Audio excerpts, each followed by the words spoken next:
අපේ භාග්‍යතුන් වහන්සේ විශාකා මහ උපාසිකාව අරමුණු කරගෙන දේශනා කරපු එක ගාථා රත්නයක් ධම්මපද පාළියේ පුප්ප වර්ගයේ සඳහන් වෙනවා. යථාපි පුප්ප රාසිම්හා කෛරා මාලා ගුණේ බහු ඒවං ජාතේන මච්චේන කත්තබ්බං කුසලං බහු. මේ ගාථා රත්නයේ සරල තේරුම තමයි යථා යම්සේ පුප්ප රාසිම්හා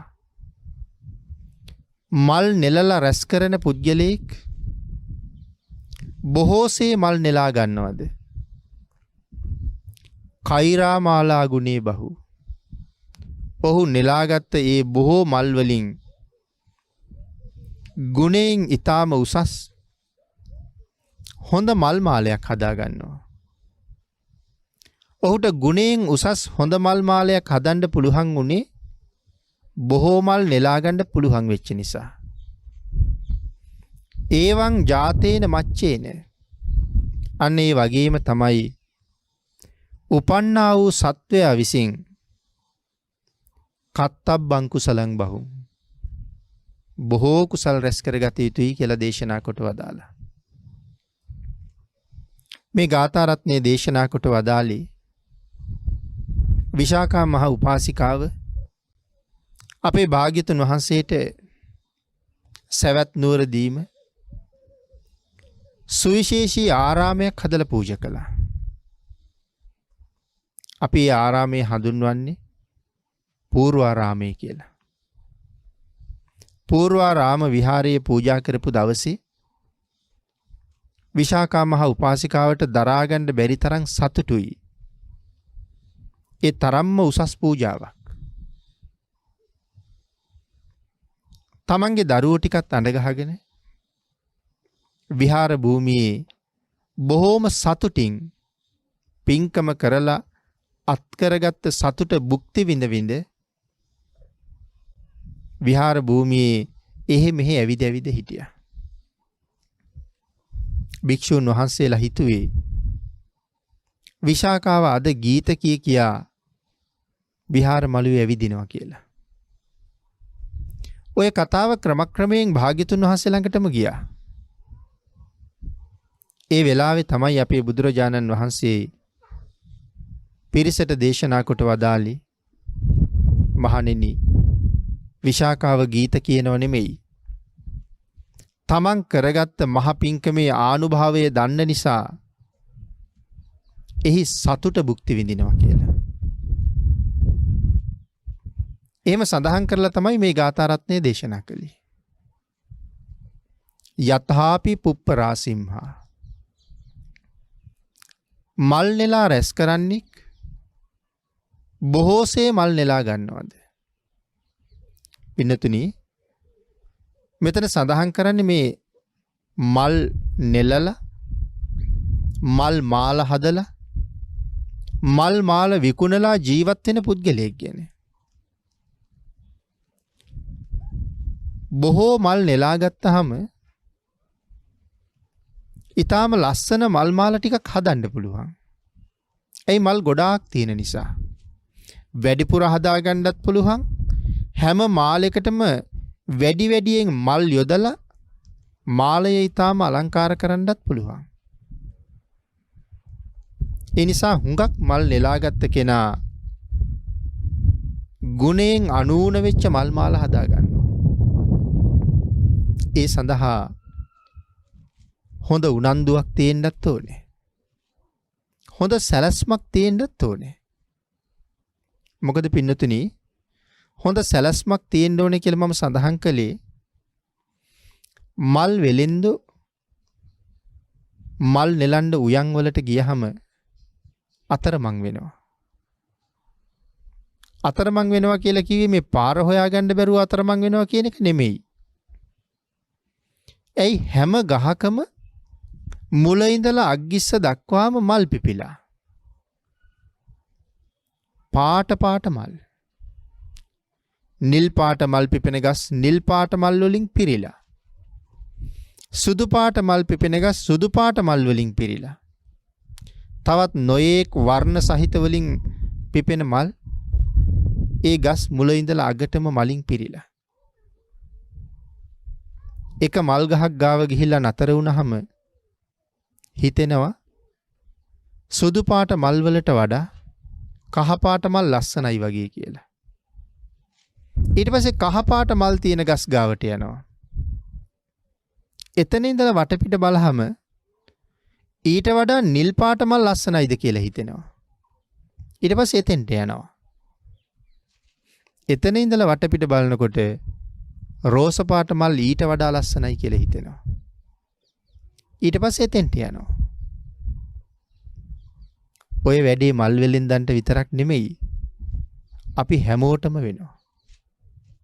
නිකන් හිතලා බලන්නකෝ ඇඳුම් සාප්පුවකට ඇඳුම් තෝරන්න ගියා කියලා. විශාල වශයෙන් ඇඳුම් තියෙන ඇඳුම් සාප්පුවකට ගියහම අපිට හිතාගන්න බැරුව යනවා මොන ඇඳුම ගන්නවද කියලා. ඒ නිසා හැම තැනම තියෙන ඇඳුම් තෝරනවා. ඒ ටිකක් තෝර ඉන්නකොට හිතෙනවා අර උඩ එල්ලලා තියෙනවා හොඳයි කියලා.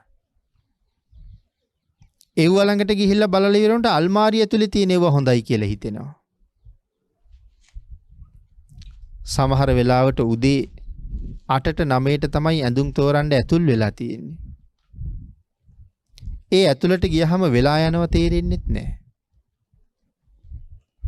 හැමතැනම ඇවිදලා වෙලාව බලහම සමහරලාට 2-3 විතර වෙලා.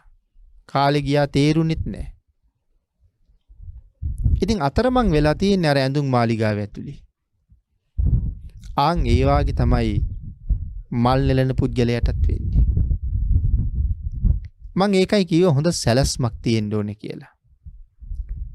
සැලසුම් සහිත කෙනා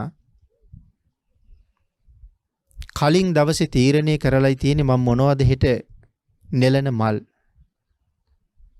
සුදු පාට මල් නෙලනවා කියලා තීරණය කළා නම් ඔහු කෙලින්ම යන්නේ සුදු පාට මල් ගස් ගාවට විතරයි. ඉක්මනට මල් නෙලාගෙන ගෙදර ඇවිල්ලා මල් ටික තෝරලා හොඳ මල් වලින් මාලා හදාගෙන වෙළඳ පොළට ගිහිල්ලා විකුණලා හොඳ මිලක් ලබා ගන්නවා. හැබැයි එහෙම සැලැස්මක් නොතිබුණ කෙනා අපි අර මුලින් සඳහන් කළා වගේ මල් වත්තේ එහෙ මෙහෙ ඇවිද ඉඳලා වෙලාව බලනකොට හුඟක් දවල් වෙලා. මේ මල් ඉර හැරෙනකොට පර වෙනවා. ඉතින් දැන් මල් නෙලාගෙන ගෙදර ගිහිල්ලා මල් තෝරාගෙන මාලා හදාගෙන වෙළඳ පොළට ගිහිල්ලා විකුණන්න තරම් කාලයක් නැහැ. ඇඬු කඳුලින් ආපහු ගෙදර යනවා. මනුස්ස ලෝකෙත් එහෙමම තමයි. පින්නතුනි මනුස්ස ජීවිතයේ දුර්ලභයි කියලා කීවට ඕන තරම් මනුස්ස ලෝකවල අපි ඉපදිලා තියෙනවා. හැබැයි මේ වාගේ කාලයක් තවත් පරම දුර්ලභයි. බුද්ධෝත්පාදයක ඉපදෙන්න ලැබෙන එක. ශ්‍රී සත් ධර්මයේ තියෙන කාලික මනුස්ස ජීවිතයක් අරන් ඉපදෙන්න ලැබෙන එක තවත් බොහොම දුර්ලභයි. නමුත් සංසාරේ කොච්චර පින් කරන්න ඇද්ද මේ කාරණා තුනම එකට මුණ ගැහෙන්න.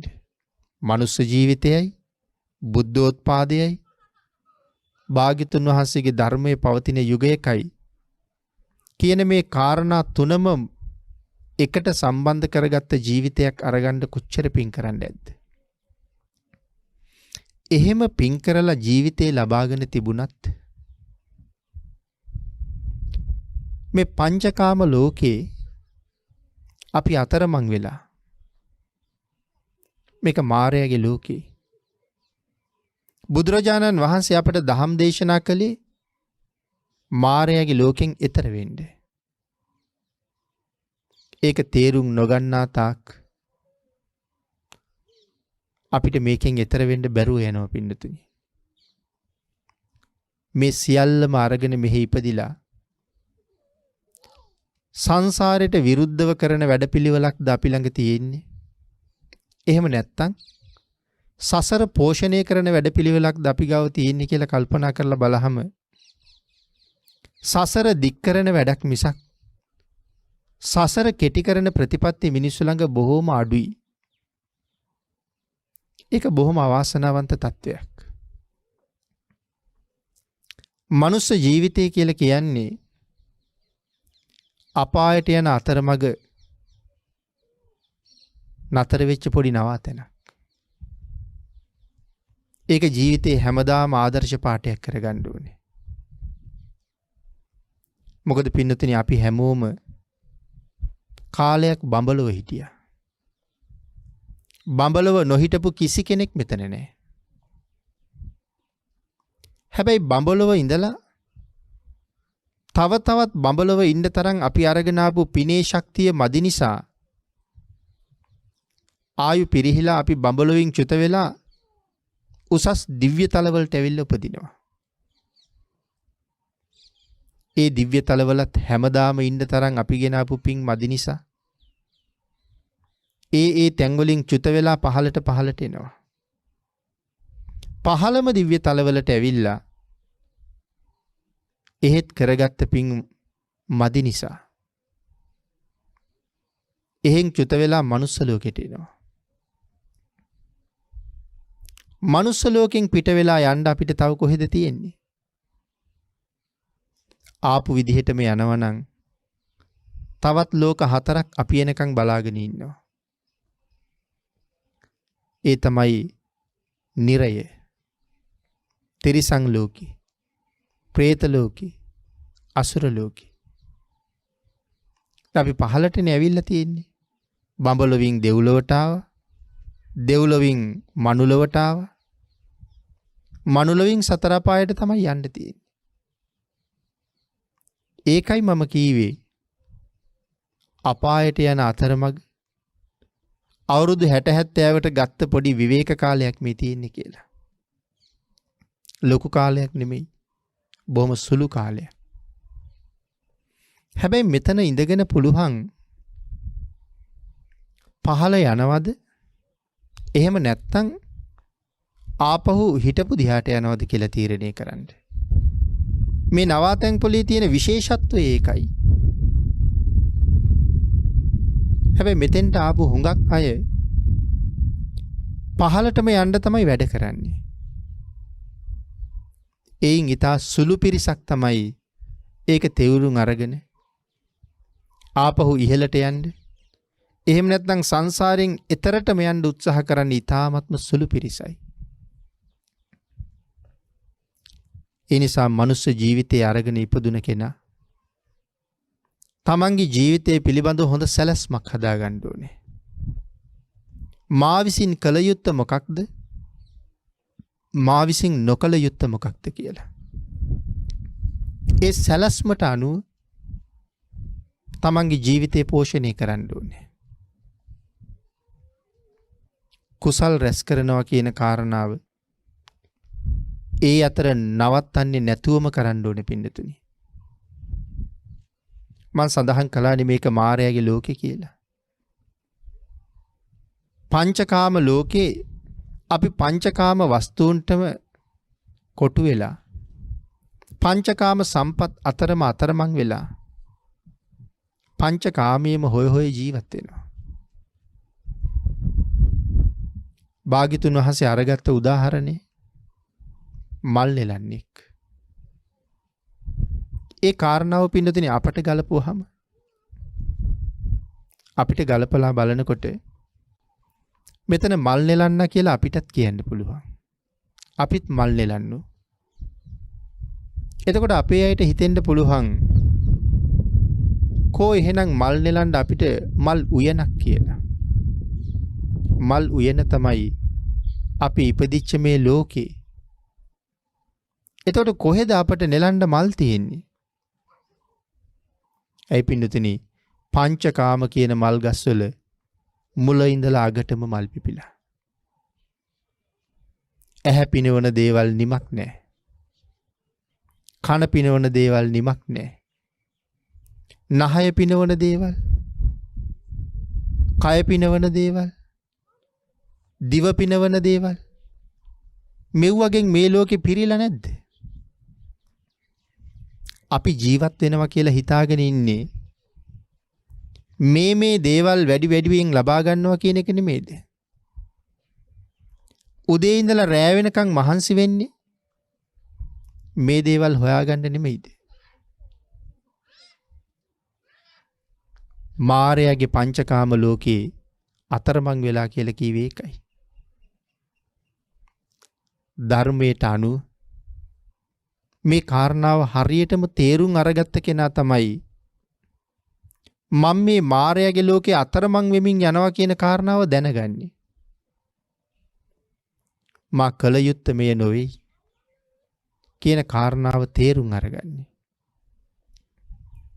ඒකට ප්‍රතිවිරුද්ධව වැඩ කරන්න නම් පින්නතුනි හුඟක් මහන්සි වෙන්න වෙනවා. මනුස්ස ලෝකේ ඉන්න අපිට ආපහු සුගතියට හෝ නැත්තම් මේ මනුලවම හෝ උපතක් හොයාගන්න මහන්සි වෙනවා කියලා කියන්නේ උඩුගම් බලා පීනනවා වගේ වැඩක්. හිතන්නකො පින්නතුනි ගඟක ඉහළට පීනන්න කොච්චර අමාරුද කියලා. මම මතක් කළා එක සැරයක් කුසල් රැස් කරනවා කියන එක දිගටම කරන්න ඕනේ කියලා. මොකද ගඟේ උඩට පීනලා අමාරුවෙන් පීනන්නේ. පීනන එක නතර කරපු ගමන්ම මොකද වෙන්නේ? ආපහු හිටපු තැනටම යනවා. හිටපු තැනත් පහු කරලාම යනවා. ඒ හින්දා උඩට පීනනවනේ ඉතින් දිගටම පීනන්න ඕනේ. අන්තයක් ගමනාන්තයක් හොයාගෙන. ආන් ඒ වාගේ තමයි අපි මෙච්චර පිං කළා කියලා කීවට අපි හිතලා බලන්න ඕනේ පින්නතුනි අපි කොච්චර පිං කළත් වැඩිපුර කරලා තියෙන්නේ පින්ද පවුද කියලා. මෙහෙම හිතන්නකෝ. දවසකට පැය 24ක් තියෙනවා. අපි හිතමු අපි දවසකට බණ 5ක් අහනවා කියලා ධර්මදේශනා 5ක් අහනවා. ඉතින් 5ක් හරියටම අහනවා නම් වටිනවා. හුඟක් වෙලාවට බණ අහනවා කියලා කීවට අහනවා නෙමෙයි ඇහෙනවනේ. ගුවන් විදුලියෙන් නමුත් බණ අහනකොට ධර්මදේශනාව විකාශනය වෙනවා. අපි අපේ වැඩ කරනවා. සමහර අය උයනවා. සමහර අය රෙදි මහනවා. තව සමහර අය තවත් නොයෙක් වැඩවල යෙදিলা ඉන්නවා. ධර්මදේශනාවත් ඇහෙනවා. වැඩෙත් කරනවා. ඒකට කියන්නේ බණ අහනව නෙමෙයි. ඒකට කියන්නේ බණ ඇහෙනවා කියලා. අහනව නම් කොහොමද? සුතා හොඳට අහන්න ඕනේ. දතා අහන ධර්මය ධාරණය කරගන්න ඕනේ. වචසා ಪರಿචිතා වචනයක් ගානේ අහන්න ඕනේ. මනසානුපෙක්කිතා අහපු ධර්මය තමන්ගේ භාෂාවෙන් තේරුම් ගන්න ඕනේ. ඒ සඳහන් කළේ පාලියෙන් අහපු ධර්මයේ කියන එක. ඉගෙන ගන්න කියලා තියෙන්නේ පාලියෙන්. තමන්ගේ වචනයට අනුව තේරුම් ගන්න කියනවා මනසානුපෙක්කිතා. එහෙම දහම් කරුණු තේරුම් අරගෙන ඒ තේරුම් අරගත්ත ධර්ම කාරණාවට අනුව ජීවිතේ දිහා බලන්න ඕනේ. විදර්ශනා කරන්න ඕනේ. ඉතින් අපි බණ 5ක් ඇහුවා කීවට ඔය විදිහටම බණ අහනවද? අපි කියමු මේ 5න් එකක් මේ විදිහටම ඇහුවා කියලා. එතකොට පැය 24න් එක පැයක් පින් කරලා තියෙනවා. අපි තවත් පැයක් අයින් කරමු එක පැයක් බුද්ධ වත කළා කියලා. පැය 2යි. පැය 24න් පැය 2ක් පින් කරලා පැය 22ක් මොනවද කරලා තියෙන්නේ? එතකොට පින්ද වැඩි පවුද? ආන්ගේ කාරණාව තේරුම් ගන්න ඕනේ. හැම වෙලාවෙම මනස සිහියෙන් ඉන්න ඕනේ. පිරිසිදු තිසරණය නිරන්තරයෙන් ආරක්ෂා කරගන්න ඕනේ. පංචශීලය ඊටාම සිහියෙන් ආරක්ෂා කරගන්න ඕනේ. එතකොට මේ සිල් ආරක්ෂා කර ගැනීමේ කුසලයේ නිතර වැඩෙනවා. නිතර කුසල් රැස් වෙනවා. ඒ විදිහට නිත්‍ය වූ සීලයක හරියටම පිහිටලා නිතර කුසල් දහම් රැස් කර මේ ජීවිතයේ කුසලයෙන්ම පෝෂණය කරන්න ඕනේ. ඒක තමයි Tamanට හිතවත් ප්‍රතිපදාව. පින්නතුනි, මේ පින්නතුන් නිතර ධර්ම ශ්‍රවණය කරන නිසා, ශ්‍රද්ධාව තියෙන නිසා, පින්කම් වල ආනිසංස දන්න නිසා තමන්ගේ ශක්ති ප්‍රමාණයෙන් මෙවන් උතුම් පින්කම් සංවිධානය කරගන්නවා. ඒක තමන්ට හිතවත් ප්‍රතිපදාව. එහෙම පින්කම් සංවිධානය කරගෙන තමන්ගේ සසර ගමන සුවපත් කරවගන්න මහ වෙහෙසක් මේ දරනවා. ඒ අපි තුල යම් ප්‍රඥාවක් තියෙන නිසා. ජීවිතයේ විවිධ පින්කම් කරනවා. ඒ විවිධ පින්කම් අතර මේ කෝටි ලක්ෂයක් සක්වලේ අති සුවිශේෂී ස්ථානයේ අද පින්කම කරන්න තෝරගත්තා. පින්නතුනි, කෝටි ලක්ෂයක් සක්වලේ සුවිශේෂීම ස්ථානය කියලා කිව්වේ. මේ ලෝකේ බලවත්ම තැන කොතනද කියලා කිව්වොත්, මේ ලෝකේ බලවත්ම තැන තමයි පින්නතුනි ගයාවේ බෝධි මූලය. මේ කෝටි ලක්ෂයක් සක්වලේ බලවත්ම තැන. මහා කල්පය ආරම්භ වෙනකොට මුලින්ම හට ගන්න තැන. මහා කල්පය විනාශ වෙනකොට අන්තිමටම විනාශ වෙන තැන. ඒක තමයි විශ්වයේ ශක්තිමත්ම තැන. ඒකයි මහ බෝධි මණ්ඩලය බලවත්ම තැන බවට පත් වෙන්නේ. තිලෝගුරු භාග්‍යතුන් වහන්සේගේ ධාතුන් වහන්සේලා අතින් විශේෂම ස්ථානයේ බවට පත් වෙන තැන තමයි අද අපි මේ පින්කම සිද්ධ කරගන්නේ. ධාතුන් වහන්සේලාගේ වශයෙන් බලවත්ම තැන. ලෞතුරා බුදුරජාණන් වහන්සේ නමකගේ ආඥා ශේෂ්ත්‍රයේ සක්වලවල් කෝටි ලක්ෂයක්. ඒ කියන්නේ ආඥා ශේෂ්ත්‍රයේ ඇතුලේ ඉරවල් කෝටි ලක්ෂයක් පායනවා. හඳවල් කෝටි ලක්ෂයක් පායනවා. ඒ ප්‍රමාණය තමයි භාග්‍යතුන් වහන්සේගේ ආඥා ශේෂ්ත්‍රය. මේ කෝටි ලක්ෂයක් සක්වලේ ධාතුන් වහන්සේලාගේ වශයෙන් බලවත්ම තැනක් තියෙනවා නම් ඒ තමයි අපේ රටේ මහමෙවුනා උයනේ මේ මහසෑ රජාණන් වහන්සේ වැඩ ඉන්න තැන. ධාතුන් වහන්සේලාගේ වශයෙන් බලවත්ම තැනක් මේ කෝටි ලක්ෂයක් සක්වලේ වෙන කොහෙවත්ම නැහැ. ඒ තරම්ම සුවිශේෂී තැනක් මෙතන. එවන් තැනකට ඇවිල්ලා මේ විදිහේ පින්කමක් කරන්නත් පින්නතුනේ සසර අපි කරගත්ත කුසල මහිමයක් තියෙන්න ඕනේ. ඒ කුසල මහිමයට අනුව තමයි මේ පින්නතුන් මේ විදිහේ පින්කම් සංවිධානය කරගත්තේ. මේ ස්ථානයේ පිළිබඳව වර්ණනා කරන්න තේරෙන්නේ නැහැ පින්නතුනි. ඒ තරම්ම බලවත්. ඒ තරම්ම විශේෂයි. මහා සෑය කියලා හැඳින්වුවේ ඒකයි. ද්‍රෝණයක් ධාතුන් වහන්සේලා වැඩ ඉන්නේ වෙන කිසිම තැනක් නැහැ. මෙතන පමණයි ද්‍රෝණ අටින් ද්‍රෝණයක් තනියමම වැඩ ඉන්න තැන. ඒ තරම් සුවිශේෂී තැනකට ඇවිල්ලා මේ මහා පින්කම සංවිධානය කළේ තමන්ගේ ජීවිතේ කරගන්න තියෙන විශේෂම පින්කමක් හැටියට. අංගුත්තර නිකායේ තියෙනවා අනුත්තරීය කියලා සූත්‍රයක්.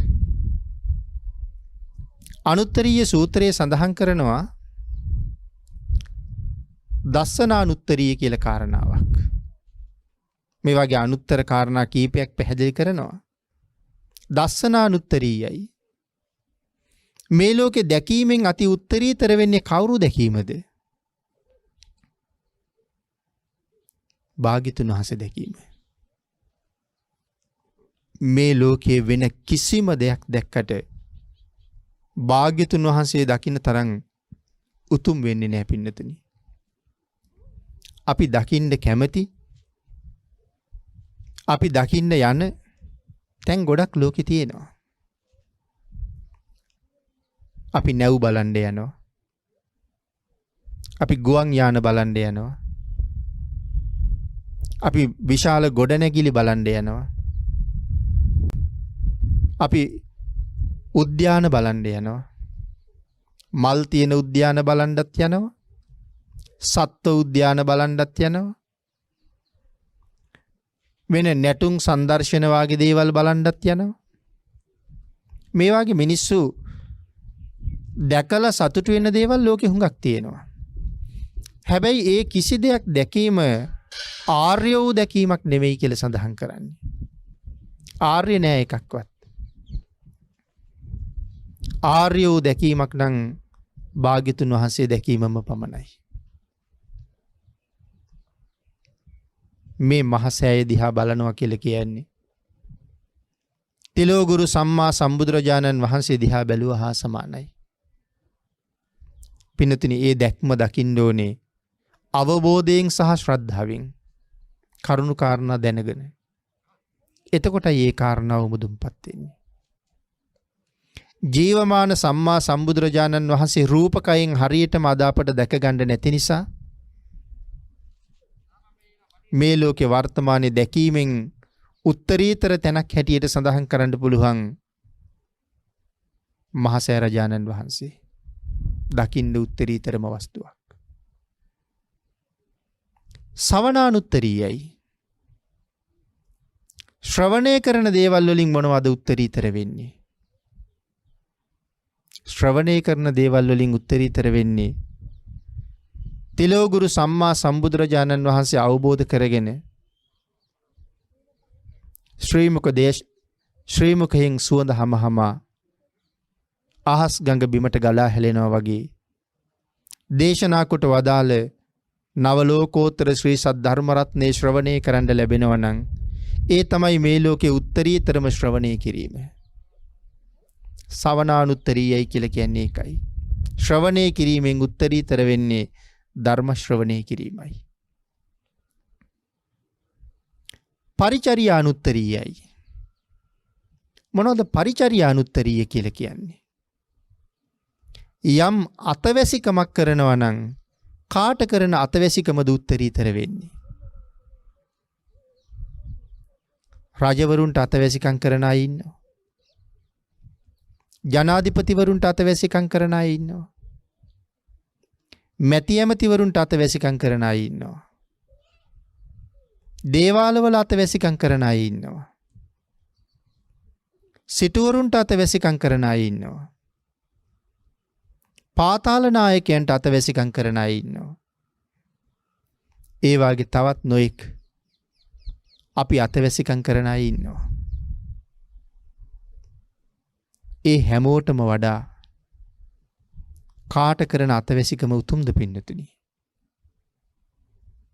මේ ලෝකේ උත්තරීතරම අතවැසිකම තමයි භාග්‍යතුන් වහන්සේට කරන අතවැසිකම. ජීවමානව වැඩ හිටිය කාලේ අපටත් අතවැසිකම් කරන්න අවස්ථාව සමහර විට ලැබෙන්නත් ඇති. වැඩි ඉඩකඩක් තියෙන්නේ නොලැබෙන්න ඇති කියලා. නමුත් ඒ අවස්ථාව අද ලැබිලා තියෙනවනේ.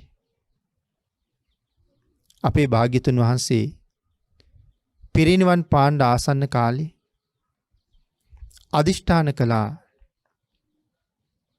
තමන් වහන්සේ පිරිනිවන් පෑවට මේ ලෝකෙට ධාතුන් වහන්සේලා කොච්චර ශේෂ කරන්න ඕනේද කියලා, ඉතුරු කරන්න ඕනේද කියලා. බුදුරජාණන් වහන්සේගේ අදිෂ්ඨානයට අනුව තමයි පින්නතුනි බුද්ධ ශරීරයෙන් ධාතුන් වහන්සේලා ඒ ප්‍රමාණයෙන් ඉතුරු වුණේ. ඇයි බුදුරජාණන් වහන්සේ ධාතුන් වහන්සේලා ඉතුරු කළේ? ඒකට කරුණු කීපයක් සාකච්ඡා කරන්න පුළුවන්. එයින් එකක් තමයි කළගුණ සලකන්න. කාට කළගුණ සලකන්නද භාග්‍යතුන් වහන්සේ ධාතුන් වහන්සේලා ඉතුරු කරන්නේ? මහා කල්ප අසංඛ්‍ය 4,00,000 ලෞතුරා බුද්ධත්වයේ සඳහා පාරමිතා පුරාගෙන එන කාලේ මහා බෝසතාණන් වහන්සේට ඒ පාරමිතා පූර්ණේ කර ගැනීම සඳහා නොඑක් ආකාරයෙන් උදව් කරපු අය හිටියා. ඒ කාලෙත් අතවැසිකම් කරපු අය හිටියා බෝසතාණන් වහන්සේට. අපේ භාග්‍යතුන් වහන්සේගේ බුද්ධ කාලයේ අවුරුදු 45යි. මේ 45 අවුරුද්දක් කාලය තුල බෝසතාණන් වහන්සේට අතවැසිකම් කරපු සියලු දෙනාම මේ ලෝකේ ඉපදුනා නෙමෙයි. භාග්‍යතුන් වහන්සේ පිරිනිවන් පෑවා. නමුත් බුද්ධත්වයට උපකාර කරපු අය, පාරමිතාවට උපකාර කරපු අය අනාගතෙත් ලෝකේ පහළ වෙන බව භාග්‍යතුන් වහන්සේ දන්නවා. අන්න ඒ අයට වැඳ පුදා ගන්න තමයි ධාතුන් වහන්සේලා ඉතුරු කළේ. ඒ අයට කළගුණ සලකන්න තමයි ධාතුන් වහන්සේලා ඉතුරු කළේ. යම් කෙනෙක් ඒ ධාතුන් වහන්සේ ළඟ යම් පූජාවක් කරනවද, වන්දනාවක් කරනවද, දැකලා පැහැදීමක් ඇති කර ගන්නවද, එයින් කොයිතරම් ආනිසංස ලබනවද? ශ්‍රද්ධාව පෙරදරි කරගෙන සිද්ධ කළොත් නිමක් නැති තරම් ආනිසංස ලැබෙනවා. භාග්‍යතුන් වහන්සේ අදිෂ්ඨාන කරලා ඉතුරු කරපු ධාතුන් වහන්සේලා මේ ලෝකේ වගේම මේ රටේ විශාල වශයෙන් වැඩ ඉන්නවා. වැඩියෙන්ම ධාතුන් වහන්සේලා වැඩ ඉන්න රට මේ පුංචි ලංකාවයි කියලා කිව්වොත් ඒකේ කිසි වරදක් නැහැ. පින්නතුනි, අපේ රට කියලා කියන්නේ මේ ලෝකේ තියෙන ලොකුම රට නෙමෙයි. හැබැයි මේ රටේ අය දැනගන්න ඕනේ අපේ රට කියලා කියන්නේ මේ ලෝකේ තියෙන හොඳම රට කියලා. ලොකුම රට නෙමෙයි, හොඳම රට. එතකොට මනුෂ්‍ය ජීවිතයක් අරගෙන උපදිනකොට එවන් රටක උපදින්න කොයිතරම් වාසනාවක් තියෙන්න ඕනේද? මේ රටේ ඉපදිච්ච කෙනෙකුට ධර්මය ඉගෙන ගන්න මොනතරම් පහසුකම් තියෙනවද? වෙන මොන රටේ ඉපදුනත් ඒ පහසුකම නැහැ පින්නතුනි. හිතන්න ඇමරිකාවේ ඉපදුනා කියලා. අපි රතන කියලා කියන වචනේ බුද්ධ රතනය, රතන කියන්නේ මැණික් වලට. එතකොට ඇමරිකාවේ ගිහිල්ලා රතන කීවට ඒ අයට තේරෙන්නේ නැහැ රතන කියන්නේ මොනවද කියලා. ඒක ඒ අයට තේරෙන භාෂාවෙන් කියලා කීවත් ඒගොල්ලන්ට එච්චරයි තේරෙන්නේ. මැණික් කියලා කියහම ඒගොල්ලන්ට මැණික් විතරයි තේරෙන්නේ. නමුත් රතන කියලා කියහම අපිට ධර්මයෙන් දේශනා කරලා පැහැදිලි කරලා තියෙන රතන කියන්නේ මොනවටද? රතන කොයි වගේද කියලා. පාලි භාෂාවෙන් දේශනා කරපු ධර්මය මේ ලෝකේ වෙන කිසිම භාෂාවකට හරියටම අර්ථවත් කරන්න බෑ. ත්‍රිපිටකයේ එක පොතක් වෙනත් භාෂාවකින් පරිවර්තනය කළොත් වචන හුඟක් අත්හැරලා තමයි පරිවර්තනය කරන්න වෙන්නේ. මොකද ඒ ත්‍රිපිටකයේ තියෙන ඒ පාලි වචන වලට හැම වචනයකටම අනිත් භාෂාවල් වල වචන නැහැ. ඒ හින්දා වචන හුඟක් අත්හරින්න ඕනේ. අපි පිළිතුරු හිතන්නකෝ පාලියයි සංස්කෘත භාෂාවයි ප්‍රධාන වශයෙන් මිශ්‍ර වෙලා හැදිච්ච භාෂාවක් මේ ලෝකේ කොහෙද තියෙන්නේ කියලා. පාලිය මිශ්‍ර වෙච්ච කිසි භාෂාවක් ලෝකේ තියෙනවද? පාලියයි සංස්කෘතයි මිශ්‍ර වෙච්ච යම් භාෂාවක් ලෝකේ තියෙනවා නම් ඒ සිංහල භාෂාව විතරමයි. අන්න ඒක නිසා මේ ධර්මය තේරුම් ගන්න මේ රටේ ඉපදිච්ච අයට පුදුම හැකියාවක් තියෙනවා. ඒක නිසාම වෙන්න ඇති භාග්‍යතුන් වහන්සේ මේ රටට මෙච්චරම අනුකම්පා කරන්න ඇත්තේ. ආන්ගේ නිසා අපිට කොයිතරම් අනුකම්පාවක් භාග්‍යතුන් වහන්සේගෙන් ලැබිලා තියෙනවද? අපිට බුදුරජාණන් වහන්සේ ළඟ කොච්චර අතවැසිකම් කරන්න පුළුවන්කම තියෙනවද? උත්තරීතර මතවැසිකම. ධාතුන් වහන්සේ ළඟ, චෛත්‍ය රාජානන් වහන්සේ ළඟ, බෝධින් වහන්සේ ළඟ වත කරන්න ලැබෙනවා නම් කෙනෙකුට ඔහු උපදිනකොට ජීවිතේ අරගෙන ආපු වාසනාවන්තම අවස්ථාව ඒකයි. බුද්ධ වත. චෛත්‍යයක් ළඟ වත කරන එක කොච්චර ශ්‍රේෂ්ඨද කියන කාරණාව අපදාන පාළියේ පබංකර තේරාපදානයේ අපූර්වට විස්තර කරලා තියෙනවා. පබංකර මහරහතන් වහන්සේ ඒවත් කිරීම නිසා මොන තරම් සුවයක් සසර ගමනේ ලැබුවද කියලා. පින්නතුනි, සුදහා පිණ්ඩිය කියන මහරහතන් වහන්සේ එක චෛත්‍යයක් අවුවට පුපුරලා තියෙනවා දැකලා බදාම පිඩක් අරගෙන ඒ චෛත්‍යයේ පැලුම වහනවා. ආන් ඒ කරපු පින්කම නිසා මහා කල්ප 94ක් දෙව්ලොවයි මනුලොවයි විතරයි ඉපදුනේ කියලා සුදහපිණ්ඩිය මහරහතන් වහන්සේ අපදාන පාළියේ දේශනා කරනවා. බණ්ඩුපුල්ලිය මහරහතන් වහන්සේ බුදුරජාණන් වහන්සේ නමකගේ සරුවඥ ධාතුන් වහන්සේලා වැඩ ඉන්න චෛත්‍යය කැලෑ වැහිලා ඇත්තු විසින් චෛත්‍යයට ඇනලා තුවාල වෙලා චෛත්‍ය paludu වෙච්ච තැන්වල ගස් හැදිලා විශාල ගස්.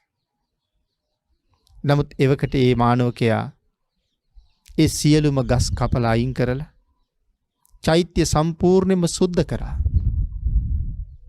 ඒ කුසල කර්මය නිසා මහා කල්ප 92ක් සිද්ධාර්ථ භාග්‍යතුන් වහන්සේගේ චෛත්‍යය මහා කල්ප 92ක් සතර අපායෙන් මිදුණා කියලා සඳහන් කරන්නේ.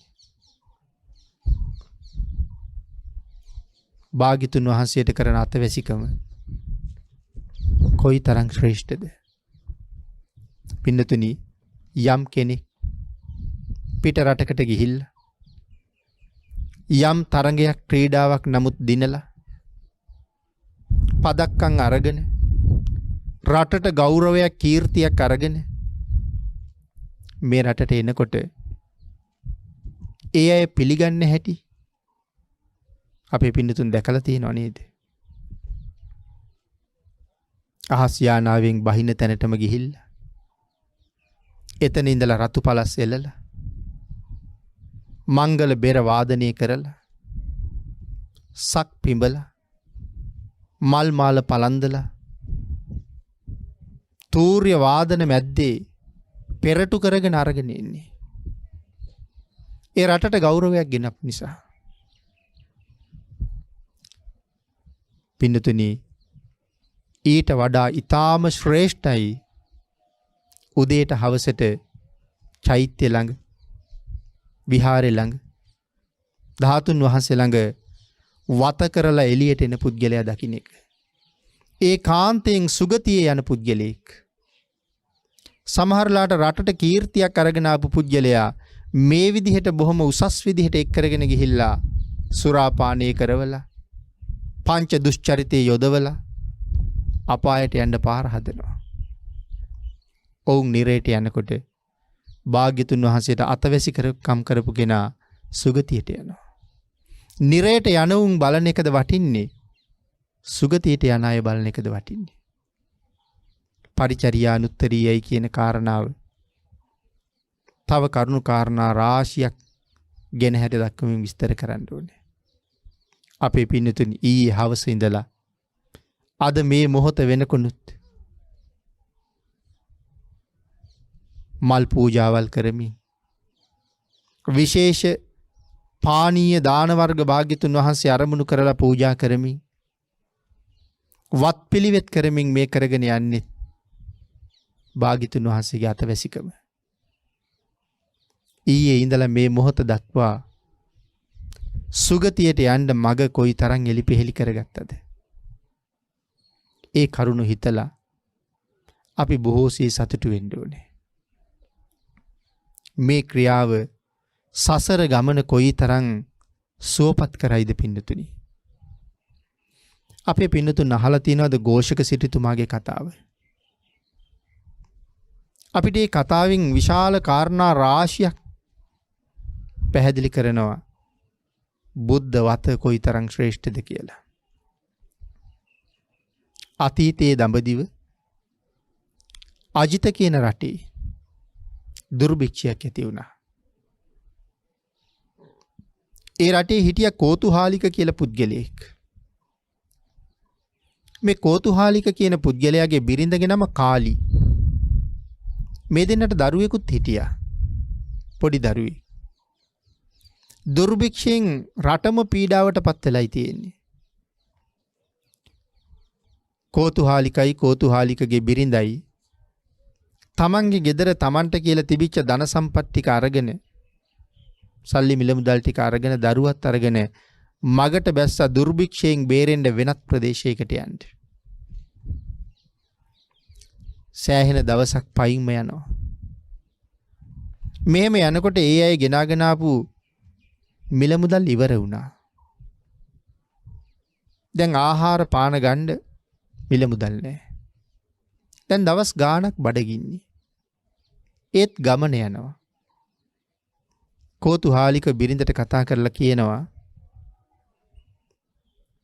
තියෙන වෙහෙස මදිවට මේ ළමයෙකුත් උස්සගෙන යන එක දැන් නම් හොඳටම අමාරුයි. අපි දෙන්න කොහොම හරි ජීවිතේ බේරගත්තොත් දරුවෙක් හදා ගන්නවා කියන එක ලොකු වැඩක් නෙමෙයි. මේ ළමයා දාලා යන් කියලා.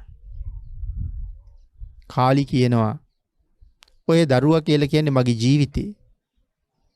ඔය දරුවා නැතුව නම් මම මොහොතක්වත් ඉස්සරහට යන්නේ නැහැ කියලා. දෙන්න යෝජනා කරගන්නවා මාරුවෙන් මාරුවට දරුවා අරන් යන් කියලා. අම්මගේ අතට දරුවා දෙනකොට ඊටාම සිනිදු මල් මාලයක් අතට ගන්නවා වගේ බොහොම ආදරෙන් දරුවා වඩා ගන්නවා. හැබැයි තාත්තගේ එහෙම ආදරයක් නෑ ළමයා අතට හම්බෙනකොට මහ කරදරයක් වගේ තේරෙන්නේ.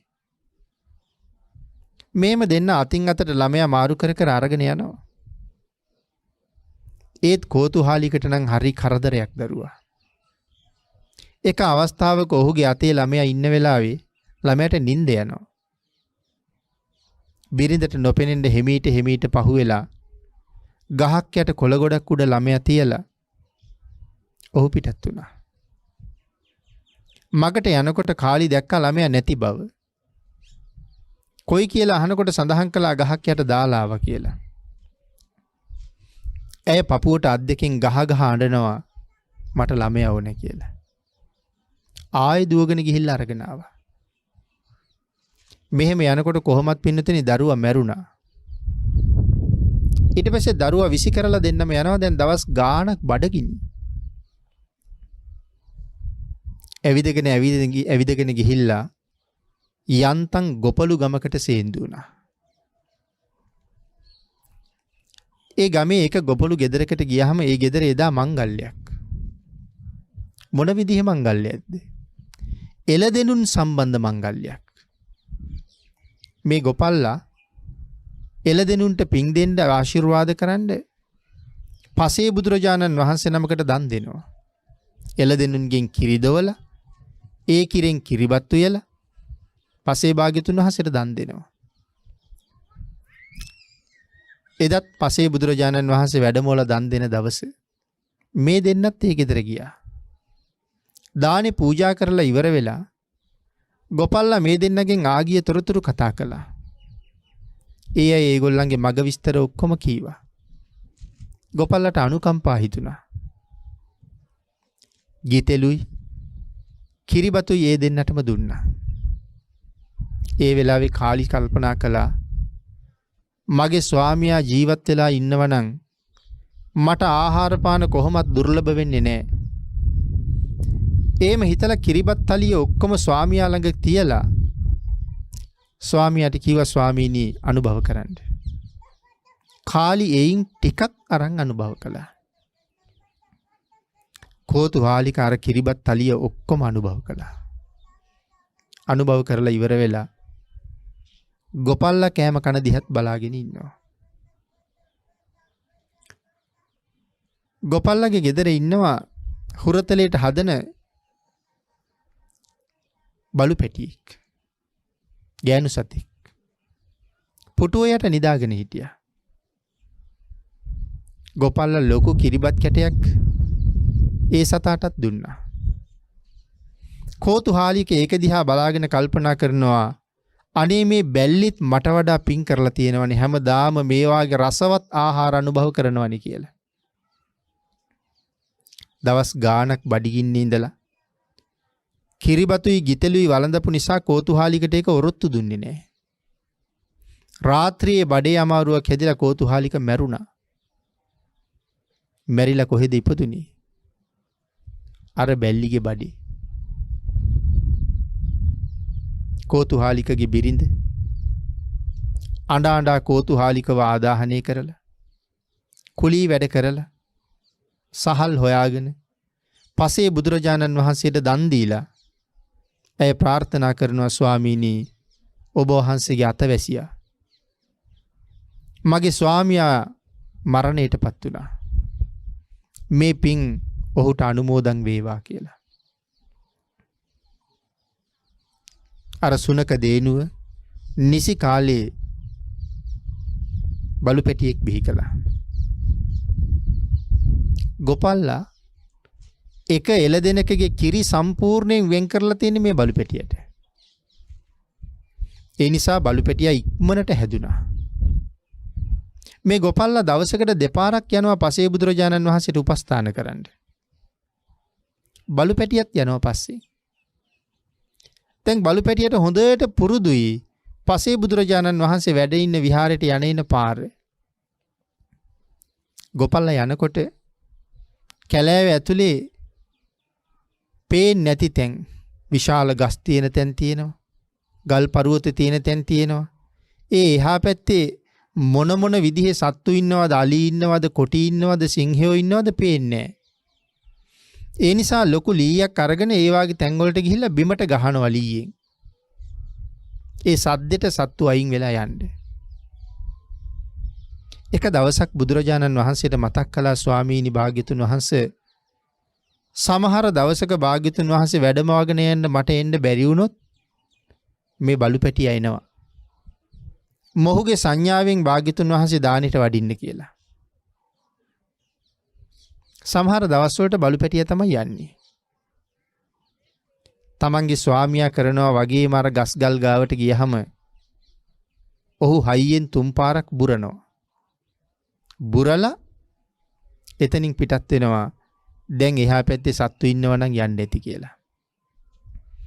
බුදුරජාණන් වහන්සේ වැඩ ඉන්න විහාරයේ ළඟට ගිහිල්ලා දොරකඩ නතර වෙලා 3 පාරක් බුරනවා. ඒ බුරන්නේ තමන් ආවා කියලා කියන්නේ. එහෙම බුරලා පැත්තකට අයින් වෙලා නිදා ගන්නවා. දානෙට වඩින්න නිසි කල්යල් බලලා පසේ බුදුරජාණන් වහන්සේ පාත්‍රෙත් අරගෙන නික්මෙනවා. බලු පැටියා ඉස්සර වෙනවා. බුදුරජාණන් වහන්සේ එක දවසක් කල්පනා කළා මේ සතා මේ වැඩේ අවබෝධයෙන්මද කරන්න කියලා බලන්න ඕනේ කියලා. එහෙම හිතලා යන පාර මග හැරලා වෙන පාරකට හැරුණා. පින්නතුනි ඒ එකම අර බලු පැටියා පාරේ ඉස්සරහට පැනලා බුදුරජාණන් වහන්සේ යන මග හරස් කරනවා. ඕක නෙමෙයි පාර මේකයි කියනවා වගේ. බුදුරජාණන් වහන්සේ තව ටිකක් විමසන්න ඕනේ කියලා හිතලා පාදයෙන් බලු පැටියා පසෙකට තල්ලු කරලා ඉස්සරහටම වඩින්න හදනකොට පිටිපස්සට පැනලා සිවුරු පොට හපාගෙන අදිනවා. බුදුරජාණන් වහන්සේ දැනගත්ත මොහු අවබෝධයෙන්මයි මේ වැඩේ කරන්නේ. මග එනකොට තමන් බුරණ තැන්වල නතර වෙලා නැවත බුරනවා භාග්‍යතුන් වහන්සේට ආරක්ෂාව හදන්න. මෙහෙම කාලයක් යනකොට බුදුරජාණන් වහන්සේ පොරවන චීවරයේ ටිකක් දිරලා ඒක දැකපු ගොපල්ලා අලුත් වස්ත්‍රයක් පූජා කළා. බුදුරජාණන් වහන්සේ සඳහන් කළා උපාසකයිනි මට තනියම සිවුරක් මහගන්න බෑ. ඒ නිසා මම දැන් සිවුරක් මහගන්න සුදුසු තැනකට යන්න ඕනේ. ගොපල්ලා ඉල්ලීම් කළා ස්වාමීනි මෙහි ඉඳලම මහන්න කියලා. නෑ ඒකට තව කවුරු හරි ඕනේ. දැනුම තියෙන කෙනෙක්. ඊට පස්සේ ගොපල්ලා සඳහන් කළා එහෙනම් ස්වාමීනි සුදුසු තැනකට ගිහිල්ලා චීවරේ මහගෙන වැඩි කල් යවන්න නැතුව ඉක්මනට වඩින්න කියලා. ගොපල්ලගෙන් සමු අරගෙන එතනින්ම අහසට පැන නැගලා පස්සේ බුදුරජාණන් වහන්සේ ගන්ධමාදන පර්වතයට වැඩියා. නමුත් බුදුරජාණන් වහන්සේත් ගොපල්ලත් අතර කතාව මේ බලු පැටිය අහගෙන බුදුරජාණන් වහන්සේ අහසින් වඩිලා නොපෙනී යනකම්ම බිරුවා. බුදුරජාණන් වහන්සේ නොපෙනී යනවත් එක්කම බලු පැටියගේ හෘදේ පැලිලා එතනම මැරුණා. මැරිච්ච ගමම්ම දිව්‍ය ලෝකෙ ඉපදුනා. එතකොට කවුද මේ බලු පැටියා වුණේ? කෝතුහාලික. එතකොට බලු පැටියා මැරිලා දිව්‍ය ලෝකෙ ඉපදුනා. දෙවියෝ දිව්‍ය ලෝකෙන් චුත වෙන ආකාර කීපයක් තියෙනවා. සමහර අය දිව්‍ය ලෝකෙන් චුත වෙනවා සමහර දෙවියෝ ආයුෂ ඉවර වෙච්ච නිසා.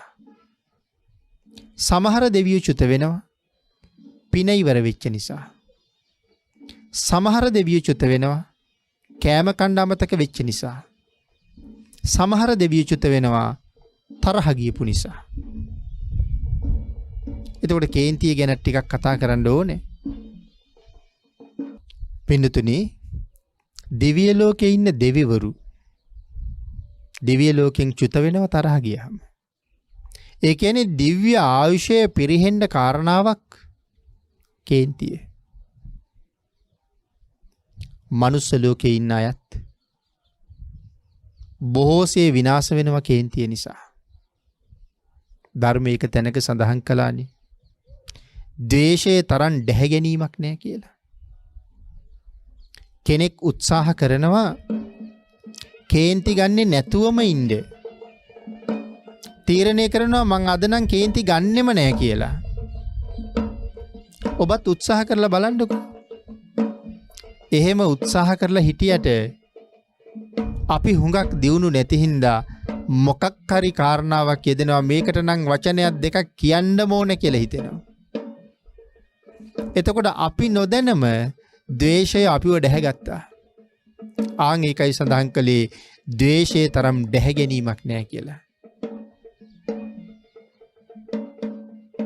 එහෙනම් දිව්‍ය ලෝකේ දෙවියෝ ආයුෂයෙන් පිරිහෙනවා තරහ ගියහම. මොකද අනිත් දෙවියන්ගේ සම්පත් දැකලා Tamante එච්චර සම්පත් නැති හින්දා තරහ යනවා. තවත් කාරණාවක් තමයි ආහාර නැතිකම නිසා චුත වෙනවා. එතකොට දිව්‍ය ලෝකේ ආහාර නැද්ද? බඩගින්නේ ඉඳලා චුත වෙන්නේ. පින්නතුනි ඕන තරම් ආහාර තියෙනවා. ඒ උනාට සැප වැඩිනේ. සැපය වැඩි නිසා කෑම අමතක වෙනවා. මිනිස්සුන්ටත් එහෙම වෙන්නේ නැද්ද? සතුට වැඩි වෙච්චාම කෑම ඕනේ නැහැ. වේලක් හමාරක් නොකා ඉන්න පුළුවන් සතුට නිසා. දිව්‍යමය පංචකාමයේ මනුස්ස පංචකාමයට වඩා ඊටාම උසස් නිසා පංචකාම සෝය විඳ විඳ ඉන්නවා කෑම අමතක වෙනවා. සඳහන් කරනවා දෙවියන්ට දවසකට වේලක් ආහාර නොගත්තොත් අනිවාර්යෙන් චුත වෙන්න වෙනවා කියලා. දවසකට වේලක් ආහාර ගන්න ඕනේ. දැන් අර බලු පැටියා මැරිලා ගිහිල්ලා දිව්‍ය ලෝකේ ඉපදුනා. දිව්‍යමය පංචකාමයෙන් අන්ධ වුණා. කෑම කන්න අමතක වෙලා පස්කම් සැප විඳ විඳ හිටියා. අන්න ඒක නිසා ඒ දෙවියා දෙව්ලොවින් චුත වෙනවා. දෙව්ලොවින් චුත වෙලා නැවත වතාවක් උදේනි රජුරුවන්ගේ රාජ්‍යයේ එක වෛශ්‍යාවකගේ කුසේ ඉපදෙනවා. වෙසඟනකගේ කුසේ තමයි උපදින්නේ. වෙසඟනන්ට පිරිමි දරුවෝ ලැබුණාම වටින්නේ නැහැ කියලා කියනවා. තමන්ගේ වෘත්තිය පුරුදු කරන්න ගැහැණු දරුවෙකුට වෙසඟනන් කැමති, පිරිමි දරුවන්ට කැමති නැහැ කියලා කියන්නේ. දරුවා ඉපදුනහම දාසිගෙන් ඇහුවා දුවෙක්ද පුතෙක්ද? දාසිය සඳහන් කළා පුතෙක්. එහෙමනම් ගෙනහිල්ලා විසි කරන්න කියලා කිව්වා. දාසිය දරුවා අරගෙන ගිහිල්ලා කහල් ගොඩකට දැම්මා. කහල් ගොඩට දැම්මහම කපුටු, සුනකයෝ ආදී නොයෙක් සත්තු මේ කහල් ගොඩ වට කරගත්තා. ළමයව කණ්ඩ. පින්නතුනි සඳහන් කරනවා කවුරු වට කරගත්තත් ලං වෙන්න බෑ කියලා. ගෙන ඉන්නේ කාවද කියලා. ළඟට ගිහිල්ලා බලහම පුංචි දරුවෙක්. ඒ අහිංසක මිනිහට හුඟක් සතුටුයි අනේ මට පුතෙක් ලැබුණා කියලා. දරුවා අරගෙන ගියා. මේ කාලේ උදේනි රජුරුවන්ගේ රාජ්‍යයේ හිටපු එක සිටුවරයෙක් රජමාලිගාවට යනවා. රජමාලිගාවට යන ගමන් පුරෝහිත බ්‍රාහ්මණය හම්බ වෙලා පුරෝහිත බ්‍රාහ්මණයාගෙන් අහනවා අද නැකත් බැලුවද කියලා. බ්‍රාහ්මණයා කිව්වා බැලුවා අපට වැඩක් නැහැ කියලා. සිටුවරයා අහනවා එතකොට අපි ජීවත් වෙන මේ ප්‍රදේශයට මොකක්වත් යහපතක් දැක්කේ නැද්ද කියලා. එහෙම විශේෂ දෙයක්වත් නැහැ. හැබැයි අද දවසේ මේ නගරේ පිරිමි ළමයෙක් ඉපදුනා නම් ඒ ළමයා තමයි අනිවාර්යෙන් අනාගතයේ මේ නගරේ සිටුවරයා වෙන්නේ කියලා කිව්වා. මේ සිටුවරයාගේ බිරිඳටත් දරුවෙක් ලැබෙන්න හිටියේ. ඉක්මනට 16 ගෙදර යවලා බැලුවා බිරිඳට දරුවා ලැබුණද කියලා. 16 ඇවිල්ලා කියනවා නෑ කියලා. රජුරුව ගාවට ගිහිල්ලා කතා කරලා ඉක්මනට ගෙදර ඇවිල්ලා 16කට කතා කරලා 16ට කිව්වා මේ නගරේ අද ඉපදිච්ච පිරිමි දරුවා කවුද කියලා හොයන්න කියලා. පින්නතුනි මේ කාරණාව හොයලා බලලා 16 ඇවිල්ලා කියනවා වෙසඟනකට දරුවෙක් ඉපදිලා තියෙනවා. ඒ දරුවා දුප්පත් මිනිහෙක් අරන් ගිහිල්ලා තියෙනවා කියලා.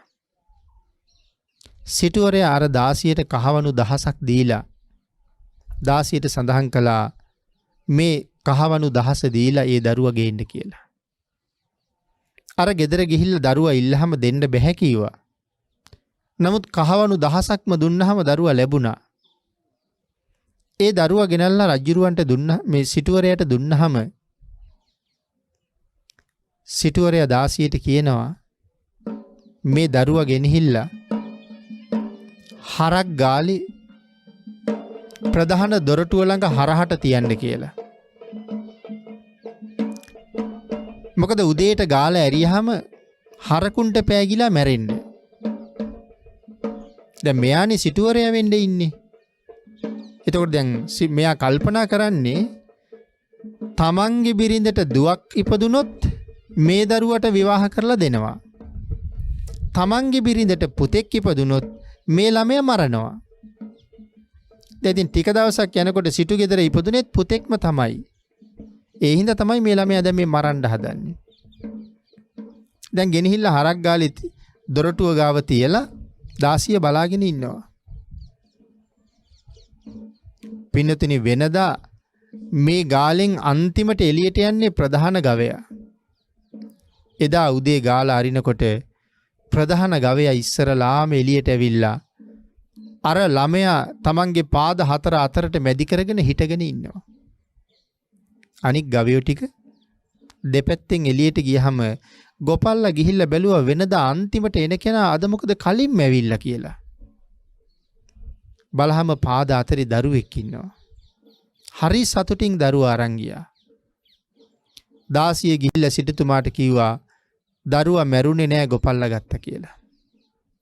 ගොපල්ලට කහවණු 1000ක් දීලා දරුවා ආයෙත් ගෙන්න ගත්තා.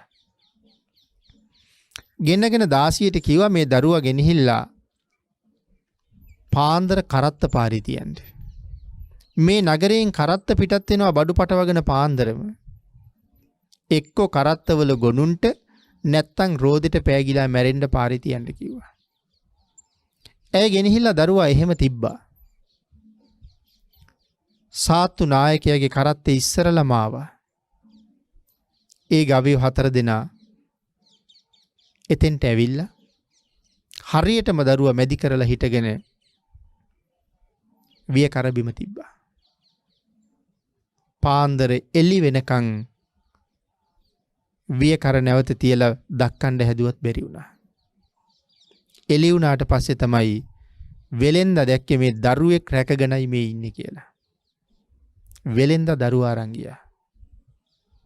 දාසි ගිහිල්ලා කීවා මැරුණේ නෑ වෙලෙන්දා දරුවා අරන් ගියා කියලා. වෙලෙන්දටත් කහවණු 1000ක් දීලා දරුවා ගත්තා. දරුවා අරගෙන දාසියට සඳහන් කළා මොහු ගෙනහිල්ලා අමු සොහනේ දාන්න. හිවල්ලුන්ට කන්න. නැත්තම් අමනුෂ්‍යයන්ගෙන් මැරෙන්න කියලා. ඇය ගෙනහිල්ලා දරුවා සොහනේ දැම්මා. එළුවෝ 1000ක් විතර ඉන්න එළු පාලකෙක් එළුවෝ අරගෙන මේ සුසානය හරහා යනකොට එක එලිච්චියක් මේ දරුවා දැක්කා. දැකලා අර දරුවා ගාවට ගිහිල්ලා මේ එලිච්චි කිරි පොවනවා. එළුවෝ ටික කොච්චර දැක්කුවත් මේ එලිච්චි එන්නේ නැහැ. අජපාලකයා එතෙන්ට ගිහිල්ලා බලහම දරුවෙක් ඉන්නවා. ඔහු හරි සතුටින් දරුවා අරන් ගියා.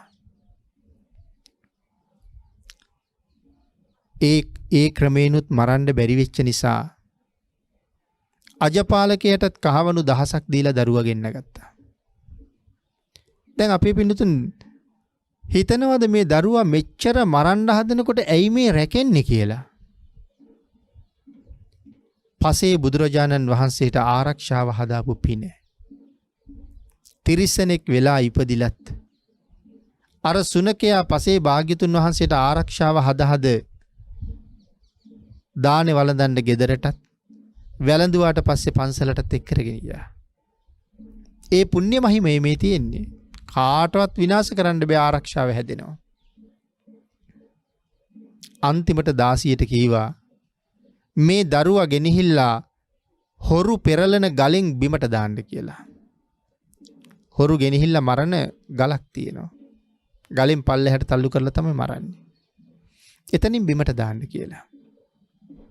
දාසිය දරුවා අරන් ගිහිල්ලා ඇතෑරියාම ගල මුල තිබුණා විශාල උණ පඳුරක්.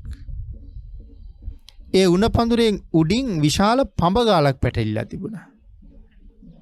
මේ ළමයා පඹගාලේ රැඳුණා. උණ බට වලින් නලා හදන පුද්ගලයෙක් තමන්ගේ පුතත් එක්ක ඇවිල්ලා උණගස් කප කප අදිනකොට උඩ ළමයා අඬනවා. නලාකාරයා ළමයා දැකලා ළමයා අරගෙන ගෙදර ගෙනිච්චා. දාසිය නැවත වතාවක් සිටුවරයට කියහම සිටුවරයා ආයෙ පාරක් නලාකාරයට කහවණු 1000ක් දීලා ආයෙත් දරුවා අරගත්තා. නලා හදන පුද්ගලයාගිනුත් දරුවා ගෙන්නගෙන සිටුවරයා කල්පනා කරනවා මේ ළමයා මරන්න ක්‍රමයක් ඇත්තෙම නැහැ. සිටුවරයා ඊට පස්සේ ගියා තමන්ගේ මාලිගාවට වළං සපයන පුද්ගලයා හම්බ වෙන්න.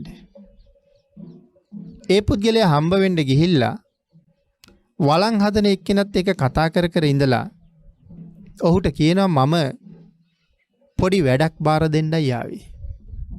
හැබැයි මේක ඊටාම රහසිගත වැඩක්.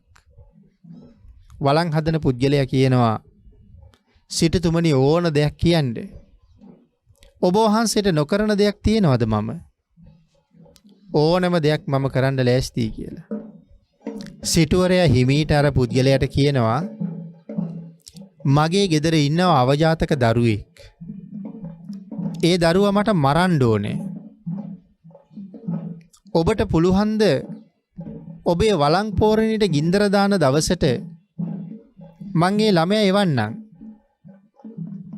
රහසේම මරලා පෝරණිය ඇතුළට දාලා පුච්චන්න පුළුවන්ද කියලා ඇහුවා. වළංකරුවා සඳහන් කළා සිටුතුමනි ඒක සුළු වැඩක් කියලා. සිටුවරයාගේ මාලිගාවට ගිහිල්ලා ලියුමක් ලියලා අර ළමයාට කීවා පුතේ කුඹල්කරුවට මම කියලා තියෙනවා විශේෂ වැඩක්. ඒ වැඩේ හරිද කියලා ගිහිල්ලා බලලා එන්න කියලා. ඒක ඉවර කරගෙනම වරෙන් කියලා කිව්වා. දැන් මේ ළමයා යනවා කුඹල්කරුවගේ ගෙදර. දැන් සිටුවරයාගේ පුතත් ලොකුයි ටිකක්. සිටුවරයාගේ පුතා ගමේ දරුවොත් එක්ක සෙල්ලම් කරනවා. ඒ සෙල්ලම් කරන තැනින් තමයි අර ළමයා වළං ගෙදරට යන්නේ. ඒ යනකොට සිටුතුමාගේ පුතා කතා කරලා කියනවා අයියා කොහෙද යන්නේ? තාත්තගේ පණිවිඩයකට කුඹල් ගෙදර යනවා. එහෙම සඳහන් කරාම අර සිටුතුමාගේ පුතා කියනවා අයියේ මම දැන් මෙයත් එක්ක කහවණු ලක්ෂයක් පෙරදිලා ඉන්නේ. ඔට්ටු දාලා සෙල්ලම් කරලා. අනේ අයියේ මට මේක දිනලා දෙන්න. මං කුඹල් ගෙදර ගිහිල්ලා පණිවිඩේ කියන්නම් කියලා. අර ළමයා කිව්වා නෑ තාත්තා කියපු පණිවිඩේ මමම ගිනිච්චේ නැත්තම් මට ගුටි කණ්ඩ වෙයි. නෑ තාත්තා ඒක දන්නේ නෑනේ. මම එහි ගිහිල්ලා ඉන්නම් අයියා මට මේ සල්ලි ටික කහවණු ටික දිනලා දෙන්න කියලා කිව්වා. සිටුතුමාගේ පුතා පණිවිඩේ අරගෙන ගියා. අර ළමයා සෙල්ලම් කළා. හැන්දෑවේ අර ළමයා ගෙදර ගියා. සිටුතුමා අහනවා පුතේ ඇයි උඹ වළං ගෙදර ගියේ නැද්ද පණිවිඩේ කියන්නේ? නෑ තාත්තේ. යනකොට මල්ලි හම්බුණා. මල්ලි ඔට්ටුවට සෙල්ලම් කරලා කහවණු වලින් පෙරදිලා. මල්ලි මට කිව්වා ඒක දිනලා දෙන්න කියලා. මම බෑ කීවත් මල්ලි බල කරා. මට සෙල්ලම් කරන්න කියලා මල්ලි වළං ගෙදර ගියා. ඒක ඇහෙනකොටම සිටුතුමා වෙවුලන්ට පටන් ගත්තා. ඇස් දෙකෙන් කඳුළු වැක්කිරෙන්න පටන් ගත්තා. ශරීරගත රුධිරය උණු වෙනවා වගේ දැවුණා. සිටුතුමා කෑ ගහගෙන වළං ගෙදර දීවා.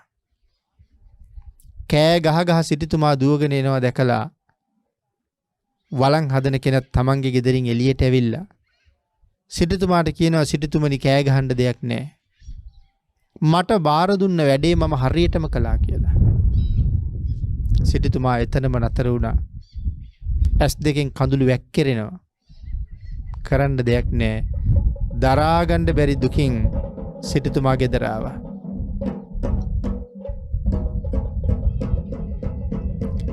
එදා ඉඳලා සිටුතුමාට මේ ළමයා පේන්නම බෑ.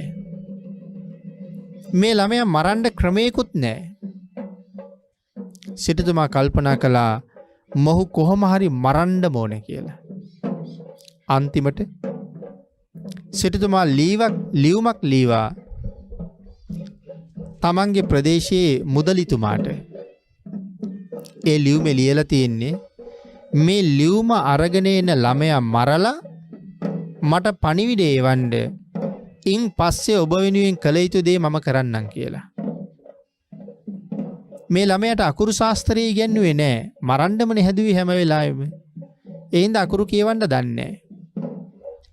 තමන්ගේ මරණය ලියවිච්ච ලියුමත් අරගෙන තාත්තට වැඳලා කියනවා තාත්තේ මට මග වියදම් මොකවත් නෑ අතේ කියලා.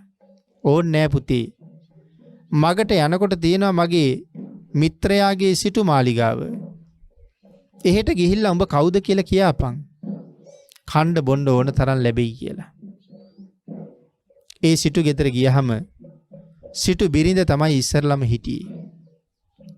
සිටු බිරිඳ කවුද කියලා අහලා මේ ළමයාගේ නම ഘോഷක.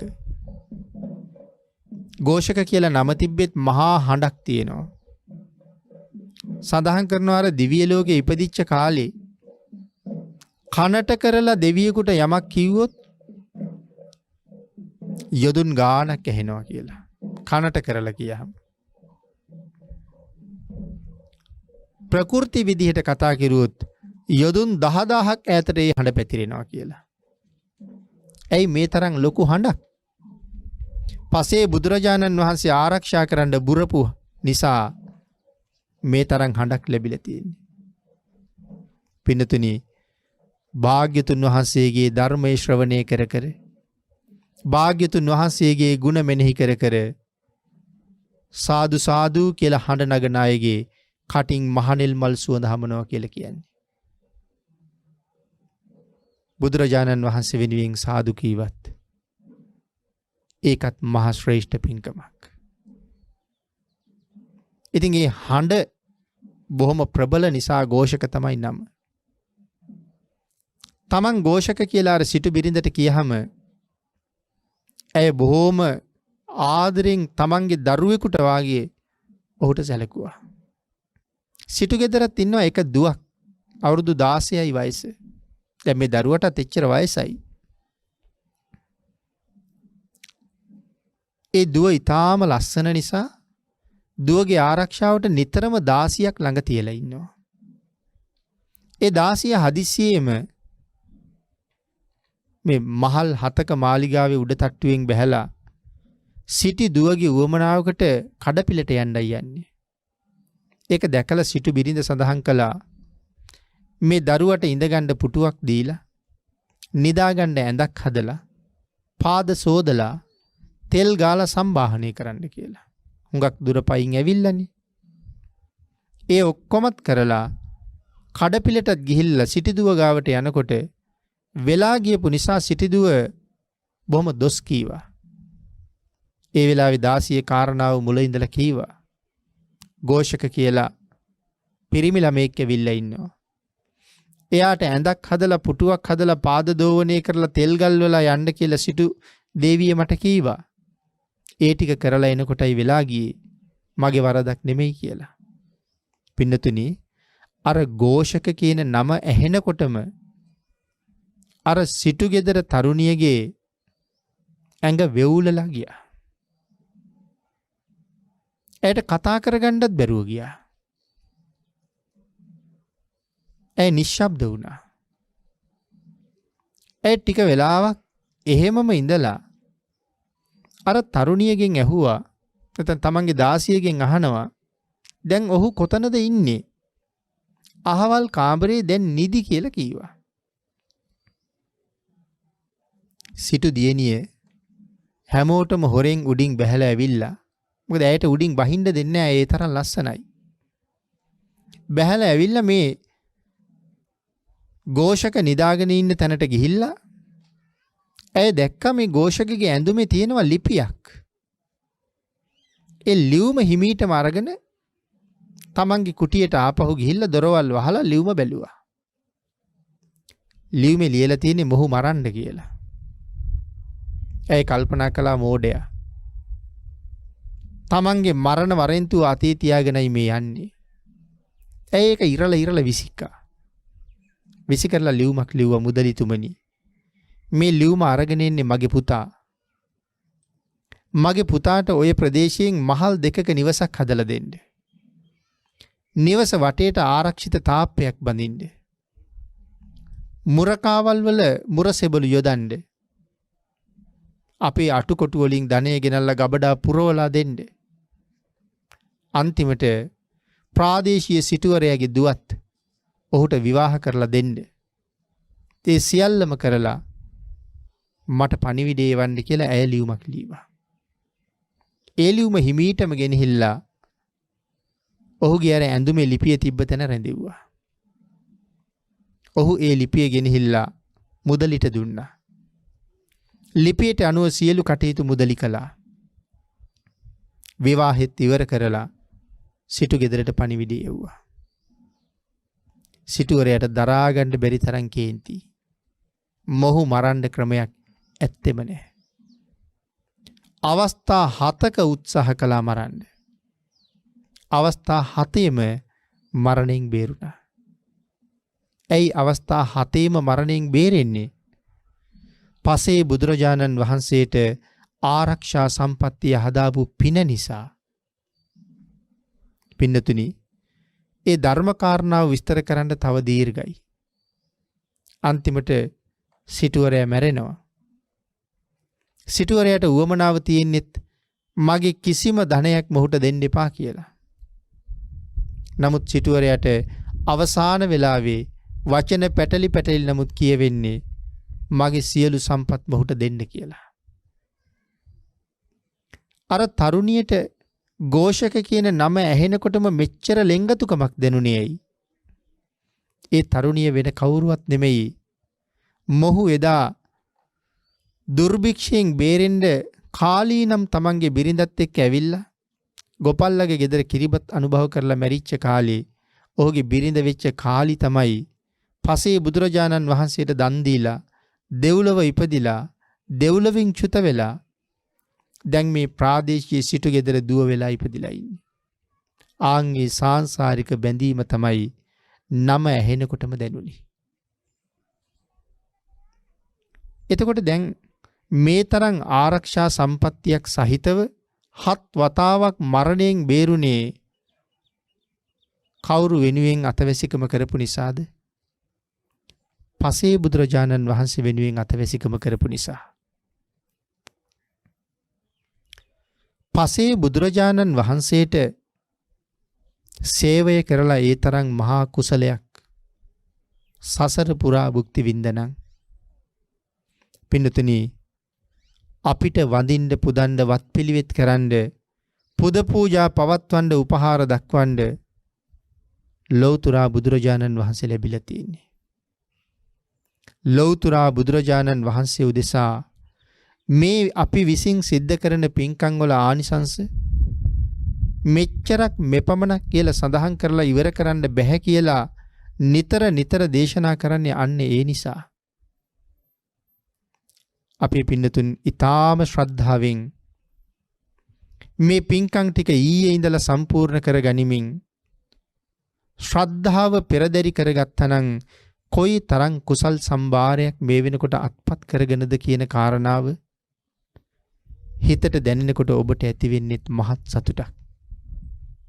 තමන්ගේ ජීවිතයට කරගත්ත ලොකු සාධාරණයක් තියෙන බව ඔබට වැටහෙනවා. ජීවිතයේ අන්තිම මොහොතේ නමුත් හිතලා සතුටු වෙන්න පුළුවන් උදාරතර පින්කමක් සම්පූර්ණ කරගෙන තියෙනවා. පින්නතුනි අපි මුලින් සඳහන් කළා ගාථා රත්නයක්. ඒ ගාථා රත්නේ අවසාන පද දෙකින් සිහිපත් කළා. ඒවං ජාතේන මච්චේන කත්තබ්බං කුසලම් බහු. මල් කරුවෙක් මල් නෙලලා රැස් කරනවා වගේ මෙලව උපන් සත්වයා විසින් බොහෝසේ කුසල් රැස් කරගත යුතුයි. ඒවං ජාතේන මච්චේන උපන් සත්වයා විසින් කත්තබ්බං කුසලං බහු බොහෝසේ කුසල් කරගත යුතුයි. බොහෝසේ කුසල් කරගත යුතුයි කියලා සඳහන් කරනකොට පැහැදිලි කරනවා නොකල් අටෙන් මිදිලා උපන් සත්වයා කුසල් රැස් කරගන්න වාග්ය තියෙන කෙනෙක්. මොකක්ද මේ නොකල් අටෙන් මිදෙනවා කියන කාරණාව? පින්තුනි නොකල් අටෙන් මිදෙනවා කියලා කියන්නේ නරකයෙන් මිදෙන එකක්. යම් කෙනෙක් අපායේ ඉපදිලා නම් ඒ පුද්ගලයාට පින් කරන්න අවස්ථාව ලැබෙන්නේ නැහැනේ පින්නතුනි. නිරයේ උප්පත්තිය ලැබුවොත් එක දිගටම දුක් විඳින්න තමයි තියෙන්නේ. පින් කරන්න අවස්ථාවක් නැහැ. තියා හිතන්නවත් මොහොතක් නැති තරම් එක දිගටම නිමක් නැතුව දුක් විඳින්න තියෙනවා. නිරය ඒ තරම්ම භයානකයි. තිරිසන් ලෝකේ ඉපදිලා පින් කරන්න අවස්ථාවක් තියෙනවද? තිරිසන් ලෝකේ ඉපදිලා පින් කරන්න අවස්ථාවකුත් නැහැ. പ്രേත ලෝකේ ඉපදිලා පින් කරන්න අවස්ථාවකුත් නැහැ. අසුරෙක් වෙලා ඉපදිලා පින් කරන්න අවස්ථාවකුත් නැහැ. මෙතන අසුර කියලා සඳහන් කරනකොට අසුර කොට්ටාස දෙකක් ඉන්නවා. දෙවිවරු වගේ සැප විඳින අසුර පිරිසකුත් ඉන්නවා. නිරයක තරම් දුක් විඳින අසුර පිරිසකුත් ඉන්නවා. සතර අපායේදී කතා කරන්නේ ඒ දුක් විඳින අසුරයෝ පිළිබඳව. එහෙමනම් මේ සතර අපායේ කොහේ ඉපදුනත් පින් කරන්න අවස්ථාවක් නැහැ පින්නතුනි. ආන් එහෙනම් නරක නිරයෙන් මිදුන අයට තමයි පින් කරන්න පුළුවන්කම තියෙන්නේ. නොකල් අටෙන් එක. තිරිසන් ලෝකෙන් මිදුන අයට තමයි පින් කරන්න පුළුවන්. ප්‍රේත ලෝකෙන් මිදුණ අයට තමයි පින් කරන්න පුළුවන්. ඊළඟට 4 වෙනි කාරණාව සඳහන් කරනවා අසඤ්ඤ තලයේ සහ අරූප ලෝක. මේ අසඤ්ඤ තලයේ අරූප ලෝකවල ඉපදුනොත් ඒවා බ්‍රහ්ම ලෝක. කල්ප ගණන් ආයුෂ තියෙන බ්‍රහ්ම ලෝක. එවන් තැනක ඉපදුනත් පින්නතුනි පින් කරන්න අවස්ථාව ලැබෙන්නේ නැහැ. ඊළඟට සඳහන් කරනවා පංච ඉන්ද්‍රයන්ගේ දුර්වල බව.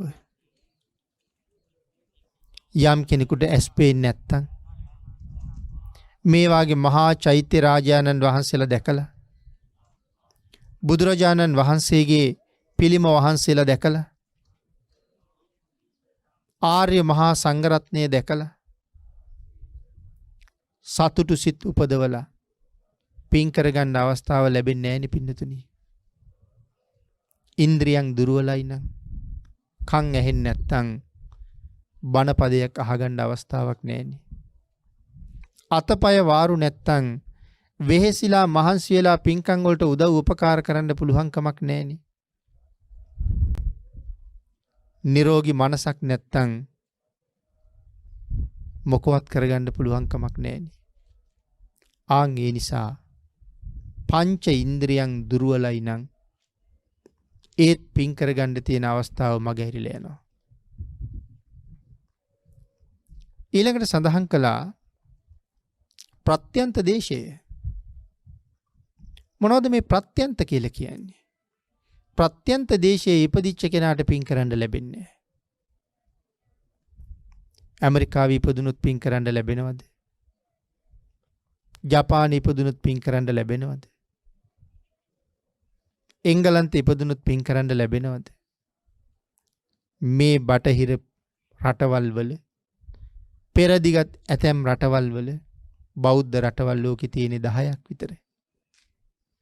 ඒ රටවල් වලින් පරිබාහිරව වෙන රටක ඉපදිලා පින්කම් කරගන්න අවස්ථාවක් තියෙනවද අපිට? ඒ රටවල් වල ඉන්න මිනිස්සු සිල් ගන්නවද? ඒ රටවල් වල ඉන්න මිනිස්සුන්ට තිසරණ තියෙනවද? ඒ අයට දන් දෙන්න අවස්ථාව තියෙනවද? දන් දෙනවා කියලා සමහර රටවල් වල දෙනවා. නමුත් සම්මා දිට්ඨියක් නැහෙනි පින්නතුනි. ඔය අතර තවත් රටවල් තියෙනවා යාචකයෙකුටවත් කැම ටිකක් දෙන්න දෙන්නේ නැහැ. සමහර රටවල් තියෙනවා යාචකයන්ටවත් කැම දෙන්න බෑ. හේතුව තමයි යාචකයෙකුට කවුරු හරි කැම දීලා මොන හේතුවකින් නිසා හෝ ඒ යාචකයා මැරුණොත් කෑම දුන්න පුද්ගලයා සම්පූර්ණයෙන් ඒ මරණයට වග කියන්න ඕනේ. ඒක තමයි නීතිය. ආන් ඒ නිසා කොච්චර බඩගින්නේ ඉන්නවා දැක්කත් කෑම වේලක් දෙන්නවත් යෙදෙන්නේ නැහැ. ඒක දෙපිරිසනගෙම අවාසනාව. අර පුද්ගලයාට ආහාරය ලබන්න වාසනාවක් නැහැ. අපේ දක්ඛින විභංග සූත්‍රයේ දේශනා කොට වදාලා දුස්සීල මිනිහෙකුට නමුත් කෑම වේලක් දුන්නොත් අනාගත ජීවිත දහසක් බඩගින්නේ ඉඳ සිද්ධ වෙන්නේ නැහැ කියලා. ඒ රටවල් වල අයට ඒ අවස්ථාවවත් ලබන්න තරම් වාසනාවකුත් නැහැ. ප්‍රත්‍යන්තේ ඉපදිලා පින් කරන්න අවස්ථාව ලැබෙන්නේ නැහැ. ඒ රටවල් විතරක් නෙමෙයි පින්නතිනි ප්‍රත්‍යන්ත කියලා කියන්නේ. අපේ රටෙත් ප්‍රත්‍යන්ත තියෙනවා. හිතලා බලන්නකෝ යාපනයේ වාගේ. පන්සලක් දකින්නේ නැහැ. හාමුදුරු කෙනෙක් දකින්නේ නැහැ. බණක් දහමක් අහන්නේ නැහැ. සම්මා දිට්ඨිකව පින්කම් කරන්න විදිහක් නැහැ. එහෙම ප්‍රදේශ මේ රට ඇතුළෙත් කොච්චර තියෙනවද? එන්න රට ඇතුළෙත් ප්‍රත්‍යන්ත තියෙනවා. එතකොට තවත් අපිට හිතන්න පුළුවන් අපි කොයිතරම් වාසනාවන්තද මේ රට ඇතුළෙත් එවන් ප්‍රත්‍යන්තයක උපදින්නේ නැතුව මේ වගේ පින්කම් කරන්න පුළුවන් ශ්‍රද්ධාව උපදවන්න පුළුවන් ප්‍රදේශවල උප්පත්තිය ලබන්නත් අපි විශේෂ පින්කම් කරලා තිබිලා තියෙනවා. ඊළඟට සඳහන් කරනවා පින්නතුනි අබුද්ධෝත්පාද කාලයේ බුද්ධෝත්පාදයක් නොවෙනවා නම් ඒත් අපිට පින්කම් කරන්න අවස්ථාව නැහැනේ පින්නතුනි. අබුද්ධෝත්පාද කාලවල පින්කම් කරන්න විදිහක් නැහැ. ඇයි ධර්මයක් දන්නේ නැහැ. පින පිළිබඳව අවබෝධයක් නැහැ. තිසරණයක් දන්නේ නැහැ. සත්පුරුෂයෝ මුණ ගැහෙන්නේ නැහැ. ඉතින් ඒ නිසා සත්තු ජීවත් වෙනවා වගේ ජීවත් වෙලා මැරිලා සතර අපායේ පුරෝණ එක තමයි කරන්නේ. අබුද්ධෝත්පාද කාලවල අපි කොච්චරනම් ඉපදෙන්නේ නැද්ද? එවන් කාලවල පව් කරලා අපි කී පාරක් නම් නිරේ උපදින්නේ නැද්ද? නිවන් දකින්නතුරු අනාගතෙත් අබුද්ධෝත්පාද කාලවල ඉපදෙන්න අපිට කොයිතරම් සිද්ධ වෙයිද? පින්නතුනි, මේ වාගේ මහ පිංකම් කරන වෙලාවට විශේෂයෙන් ප්‍රාර්ථනා කරන්න ඕනේ. අබුද්ධෝත්පාද කාලයක ඉපදුනත් නිර්මල තිසරණේ වැටහේවා කියලා. අබුද්ධෝත්පාද කාලයක ඉපදුනත් සම්මා දිට්ඨිය පහළ වේවා කියලා. අබුද්ධෝත්පාද කාලයක ඉපදුනත් පින පව මනවින් අවබෝධ වේවා කියලා. අබුද්ධෝත්පාද කාලවලත් එහෙම පින් පව් වැටහෙන අය ඉන්නවා. ඒ මහ බෝසත්වරු වාගේ අය. පසේ බෝසත්වරු වාගේ අය. උන්වහන්සේලාට පින් පව් මොනවද කියලා වැටහෙනවා. ඒ කාලවලත් එවන් උත්තම බෝසතාණන් වහන්සේලා ඇසුරු කරන අය පවෙන් වැළකීලා කුසලෙහිම පිහිටනවා. මහ බෝසත්වරු තිරිසන් ආත්මවල ඉපදුනත් තමන් ඇසුරු කරන සත්ව ප්‍රජාව පවා අකුසලයෙන් මුදවනවා. තමන් තිරිසන් භවයක ඉපදිලා නමුත් මිනිස්සුන්ට පවා ධර්ම දේශනා කරනවා. තුන්ඩිල ජාතකයේ එහෙම ඔබට මතක ඇති. තවත් ඒ වාගේ ජාතක පාළියේ කාරණා බොහොම සඳහන් කරනවා. තිරිසන් ආත්මවල ඉපදිලත් මිනිස්සු සුගතියට යොමු කරපු තැන්. ඒ නිසා අපි ප්‍රාර්ථනා කරන්න ඕනේ පින්නතුනි. මේ සංසාරේ ප්‍රාර්ථනාවක් උවමනාමයි මේ ගමන යන්න. ඒ නිසා අබුද්ධෝත්පාද කාලයක ඉපදුනත් නිර්මල ධර්මය තිසරණය හැම කල්හිම වැටහේවා කියන ප්‍රාර්ථනාව ඊටාම වටිනවා. අබුද්ධෝත්පාද කාලයක එහෙම නුනොත් සතර අපායටම මග හැදෙනවා. අවසාන කාරණාව තමයි මිත්‍යා දෘෂ්ටිය. දරුණුයි හරි භයානකයි මිත්‍යා දෘෂ්ටිය. මේ ලෝකේ මහා අකුසල් 6ක් තියෙනවා. ඒ 6න් 5ක් ආනන්තරීය පාප කර්ම. අනිත් එක තමයි මිත්‍යා දෘෂ්ටිය. ආනන්තරීය පාප කර්ම වලටත් වඩා භයානකයි පින්නතෙනි මිත්‍යා දෘෂ්ටිය. කල්පය විනාශ වෙන කාලයක් වෙච්චහම ආනන්තරීය කර්ම කරලා මොනවද මේ ආනන්තරීය කර්ම කියලා කියන්නේ? ඇයි මේවට ආනන්තරීයයි කියලා කියන්නේ? අන්තරීයයි කියලා කියන්නේ අතරක් නෑ කියන එක.